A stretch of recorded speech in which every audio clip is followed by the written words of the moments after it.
Paul to the church at Philippi.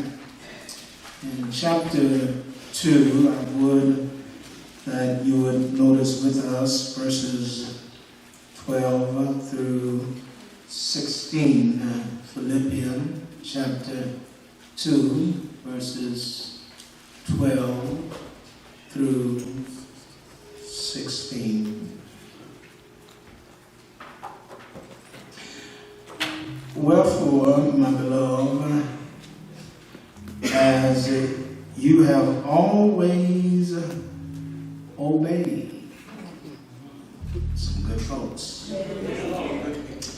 not as just when you see me,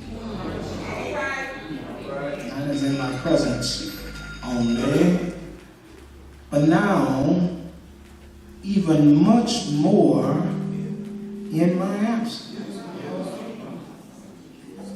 Yeah. When I'm gone, and the cat's away, the mouse don't play. Work out your own salvation with fear and trembling. For it is God which worketh in you both to will and to do his good pleasure.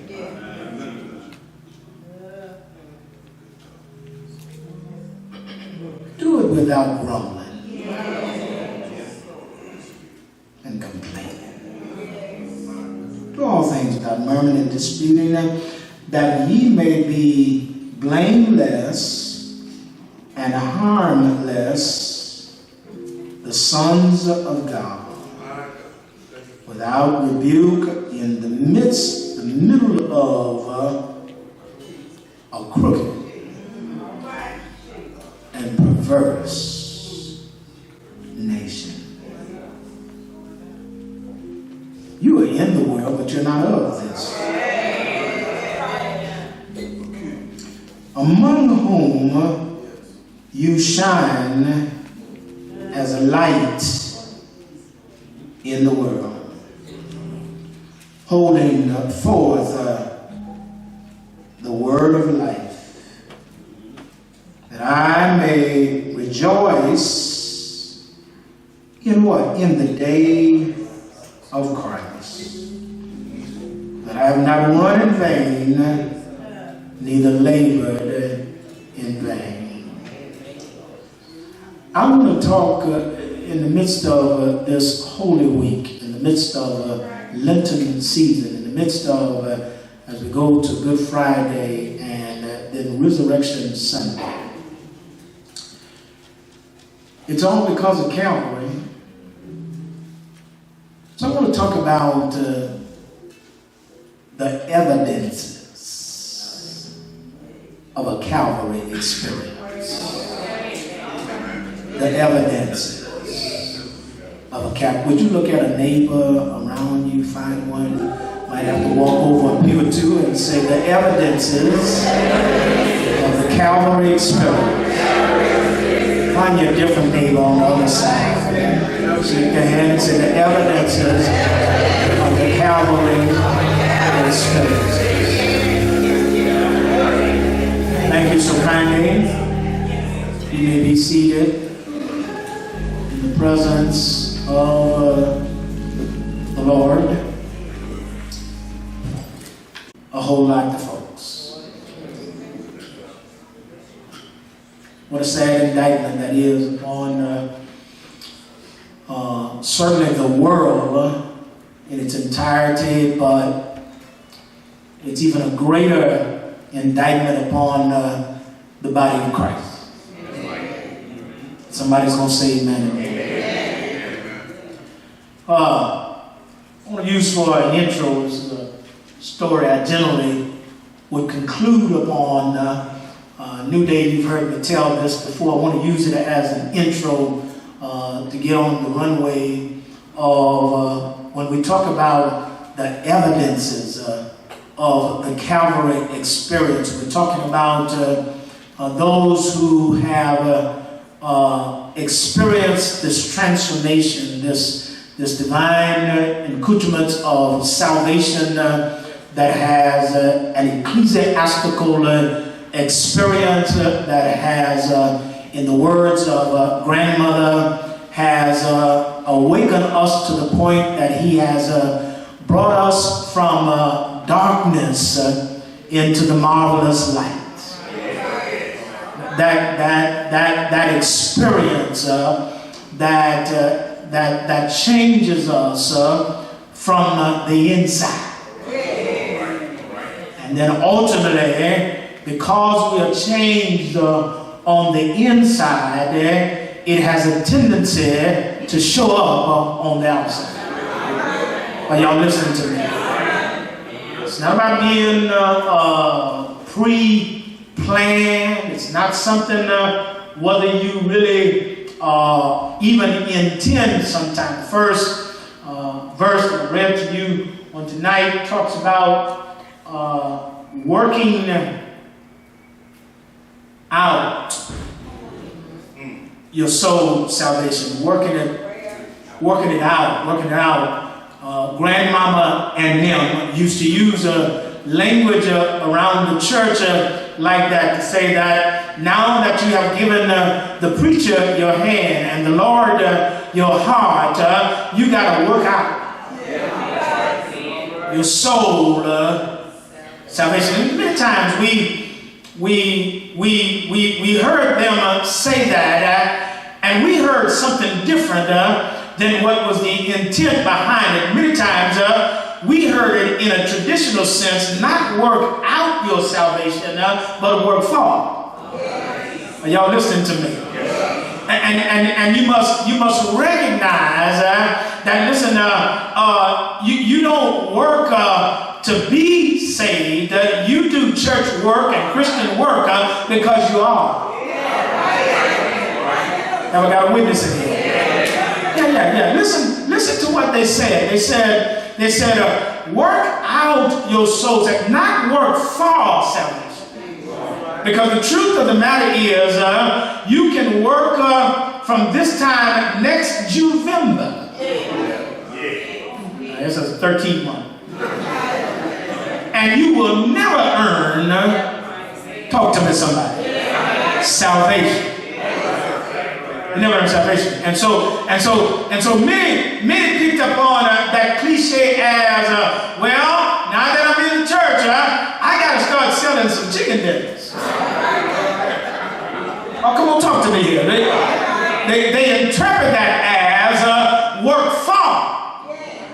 When the intent is not to work for, but what is on the inside is to eventually show up on the outside. Here it is, plain lingo and layman explanation that just simply says that if I have been born again, if I have experienced Calvary, if I am saved, then what has happened is when the Lord saves me, He saves me on the inside. That's the reason why we cannot judge anybody whether they're saved or not, because salvation is not like you wear, some phylactery or some sign over your head saying, I'm a Christian now. No. When you are saved within your sanctified soul. And watch this. What happens is, over a period of time, because when you met him, you got saved on the inside, and you used to be a hateful, conniving, low-down, deceitful rascal. But because I'm saved now, see, He's working on me. Now He has the love on the inside, and it's over a period of time before you'll see that transform. Are y'all listening to me? To the outside. It's because I'm saved on the inside. Now, You do realize whatever is on the inside. Yes, sir. It's just a matter of time before it shows up. On the outside. I mean, I use the illustration of love. If love is on the inside, look, I mean, you can try to be mean and and folk done you wrong and you try, but something about the love, it makes you keep forgiving folk. It makes you keep forgiving. It makes you come back to them and they think you're stupid or something. They think you're crazy or something. No, I'm not crazy. I know what you did to me. It's just that something on the inside. You're not ignorant. Grandmama and them again. Look, every closed eye ain't sleeping. Talk to me, somebody. Every goodbye ain't gone. Joke around the corner. And so, by the same token, when you flip the script and Patty LaBelle says, put the shoe on the other foot, just like if there's love on the inside, if there's hate on the inside, I said if there's hate on the inside, you can mask it for a little while. You tamp it down, stop it down, boy, down. You try to keep you can try to keep it under wrap for a little while. You can put a lipstick on a pig. Put it under the hose pipe and shower him down and clean him up. Make him look good and what have you.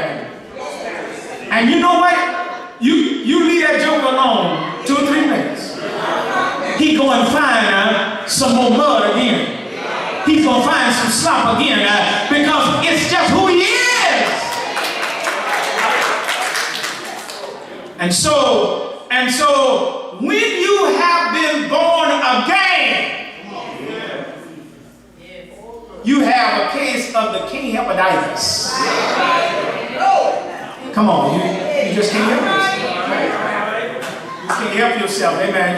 You want to hate folk. You want to get retribution. You want to get them back. You want to try to get even, do equal bad to them as well.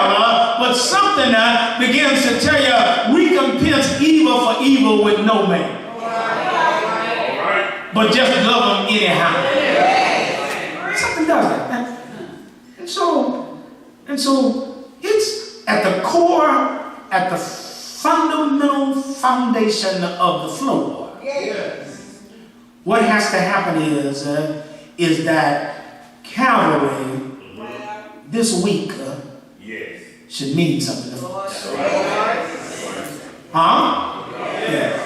More than just about a bunny jumping and a basket and some eggs. And I always have to remind folks around this time of the year, seems as though somebody, you claim you got so much sense and you so smart, somebody ought to have an issue with a rabbit laying eggs anyway.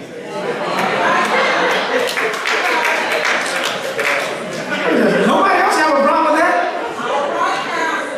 I mean, biologically, come on. I mean, zoologically, listen, rabbits don't lay eggs.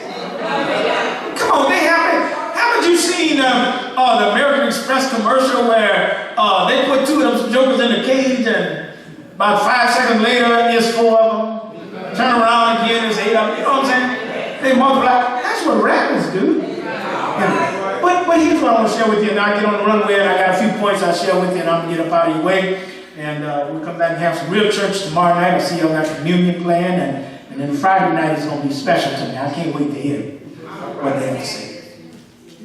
So, back in the day, when I was a child coming up, listening to preachers, about 100 years ago, when I was a child, preachers would preach for at least an hour. If the preacher did not preach an hour, they're like, what's wrong with Rev today?